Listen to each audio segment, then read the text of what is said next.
Hello everyone, Prime here, and I hope you had a great day, because today we're going to be covering Ratatoskr, facts about him, lore, and all of that good stuff. So, first and foremost, in his mythology, he was depicted as either a red or a green squirrel. In our world, most red squirrels live for about 5 to 6 years. They have bushy tails and fluffy long ears, and have about a length combining both their head and their bodies of about 18 to 24 centimeters, not including the tail. Including the tail, you're looking at about 12 to 16 centimeters, perhaps longer than that, depending on the squirrel, depending on where in the world we're talking about the squirrel being. So yes, him being among the smallest, if not the smallest character in Smite is very fitting, as he is supposed to be based off of a real-life squirrel. Though green squirrels don't exactly exist in our mythology, so that might just be a color issue from those times. But yes. See, now in Norse mythology, he spent a lot of his time causing issues, inciting conflicts, petty squabbles, massive arguments. He enjoyed that quite a bit. The greatest of these conflicts that he caused and known to cause was a conflict between an eagle, who's not named, and Nidhogg, the dragon serpent beast that exists between the roots of Yggdrasil. Depending on your interpretation of Norse mythology, Ratatoskr may have just been causing this drama purely for his own amusement because he enjoyed causing problems, or there may be a more deeper but still not that very well explained reason as to why he was doing it. Some scholars believed that Ratatoskr may have been hell-bent on destroying Yggdrasil for unknown reasons, but because of his lacking stature and size, he wasn't strong enough to simply just bulldoze over the tree or gnaw it to death with his mighty teeth. So he went down to the base of the tree and spoke to the dragonly beast Nidhogg. And after telling him some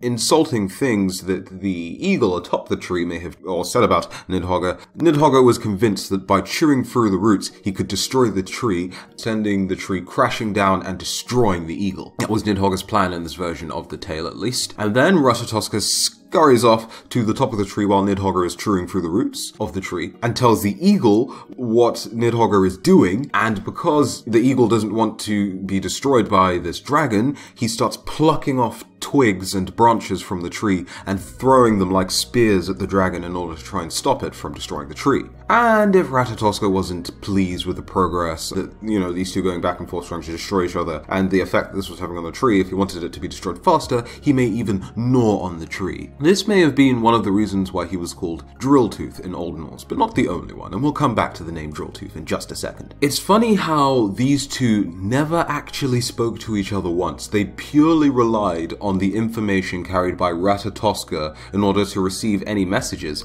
from the eagle or the dragon. Now, I'm sure there's a good reason as to why they both kept their distance from each other. For one thing, they both represent quite conflicting things. Order, the eagle, chaos, Nidhogg. So of course, they probably wouldn't get along necessarily anyway, but they of course had the good sense to keep distance from each other. Back to the tale of why Ratatoskr may have been called Drilltooth besides the tale I just told you. Remember in Odin's lore video where I talked to you about the mead of poetry and how Odin really desired to take a drink from this carrying the mead of poetry? Well, at some point, because of his machinations, Odin had to employ a drill to drill through a mountain in order to steal the mead of poetry. And this mead of poetry belonged to a giant called Sutgerd. Now, whether the giant originally took the mead of poetry from a god or Odin himself, or Odin indeed lost this in a fair match or a gamble, something along those lines, myth varies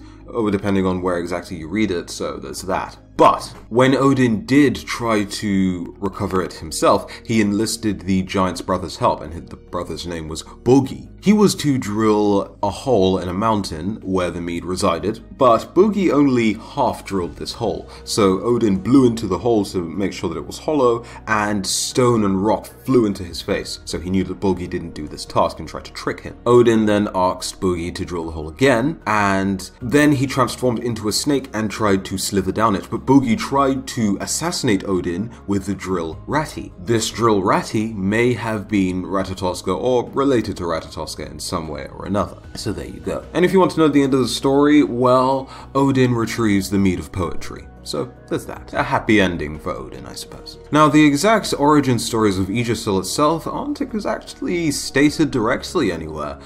We could assume that it was created along with the cosmos, the universe, and everything else, or we can assume that it was there before.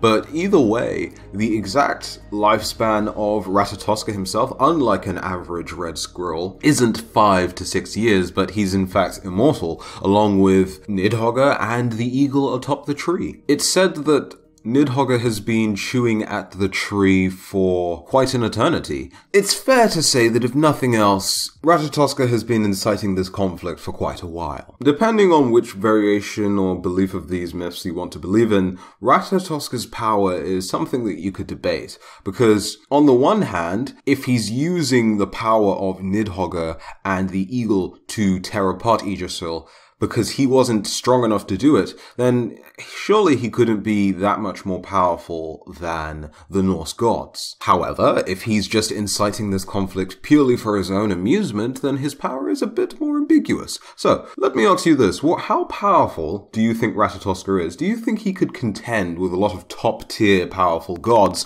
Or do you think he's just a character who would use his wit to manipulate people into doing what he wants? More like, the variation of the story I told you.